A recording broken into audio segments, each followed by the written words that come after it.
WhatsApp গ্রুপে যে আজকে ২২ তেইশ তারিখটা চক্রাকার ইসমেন্ট যে শুধু হচ্ছে, কিন্তু আমি ভাবিও নি যে আমি এই সময় দিল্লিতে থাকবো, কিন্তু ইভেন্টটা যখন এলো আজকের দিনে তখন আমি বললাম একবার ট্রাই করতে পারি।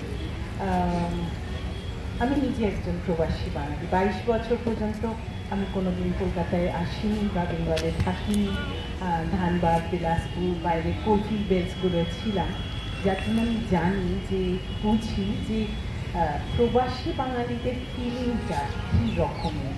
ভেতরে আমরা কিন্তু বাঙালি এবং কোথাও যেন খুব অ্যাটাচড ফিল করি বেঙ্গলের সাথে।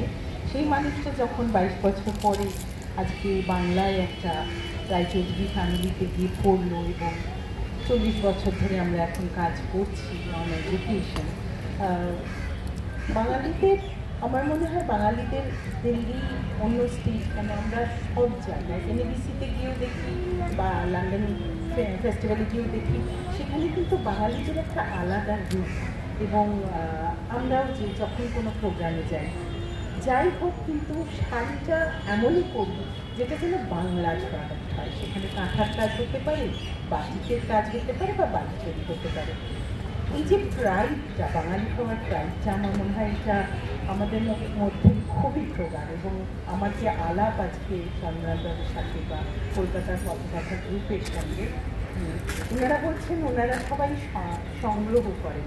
আমার মনে হচ্ছে ছোটোবেলায় আমরা না দুটো জিনিসই সংগ্রহ করতাম। একটা ছিল ইরেজার, তখনকার দিনে ছিল যে ওপরে সবুজ নিচে সাদা ABC লেখা থাকতো, এবং জমতে জমতে এমন হয়ে গেল যখন ৫ বছর পর বিয়ে করলাম তখন everyone was attached to that, পুরো আটকে গেছে, কিন্তু আমরা ছাড়বো না। আরেকটা ছিল স্ট্যাম্প।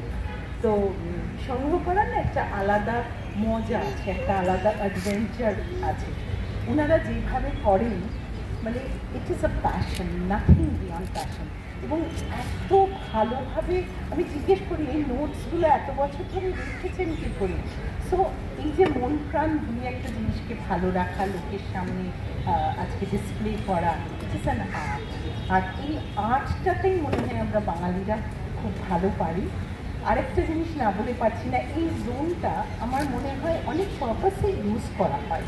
বিকজ আমাদের একটা স্কুল ফ্রেন্ডস গ্রুপ আছে, যখন আমরা দিল্লির মিটটা করি তখন এইখানে শীতকালে একটা বিরাট কোনো প্রোগ্রাম হচ্ছিল, আমরা সবাই এসেছিলাম, খাওয়া দাওয়া করলাম, সব স্টল ভিজিট, আর্ট ওয়ার্কস ছিল, করে আমরা ফেরত গেলাম।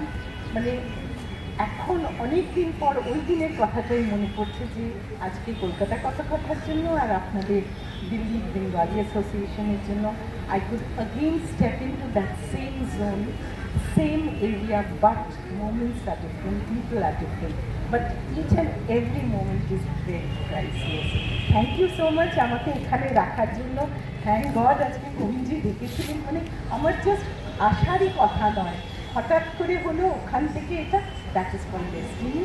আমি ওয়েট করে থাকবো পরের বার আবার কখন আপনাদের প্রোগ্রাম হবে, এবং লাকিলি যদি আমি দিল্লিতে থাকি আই ডেফিনেটলি থ্যাংক ইউ চন্দ্রদা আপনাদের জন্য। এই কাজটা দিনের পর দিন আমাদের এবারে টেকনোতেও হচ্ছে।